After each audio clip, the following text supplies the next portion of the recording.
যখন কোনো বান্দা সূরা ফাতিহার একটা করে আয়াত বলে আলহামদুলিল্লাহি রাব্বিল আলামিন, সঙ্গে সঙ্গে আল্লাহ জবাব দিয়ে বলেন হামিদানি আবদি, বান্দা তুই আমার প্রশংসা করলি।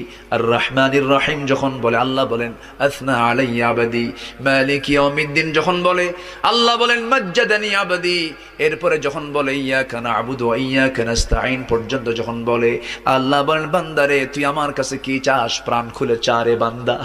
ইহদিনাস সিরাতাল মুস্তাকিম থেকে শুরু করে নিয়া ওয়ালাদ-দাল্লিন পর্যন্ত যখন বান্দা বলে তখন আল্লাহ বলেন বান্দা নামাজের মধ্যে এমন প্রেমের খেলা খেললি বান্দা, তুই যা চাইলি সব আমি আল্লাহ কবুল করলাম। ওই বান্দা যখন রুকুতে যায় আল্লাহ তখন অস্থির হন। ওই বান্দা যখন সিজদায় যাওয়ার জন্য প্রস্তুতি নাই, সমস্ত ফেরেশতাকে ডাক দিয়ে বলেন ও ফেরেশতারা, এই বান্দাগুলো আমাকে দেখলো না, রাসূলকে দেখলো না, কোরআনকে দেখে হাদিসকে বিশ্বাস করে আমাকে খুশি করার জন্য তার সবচেয়ে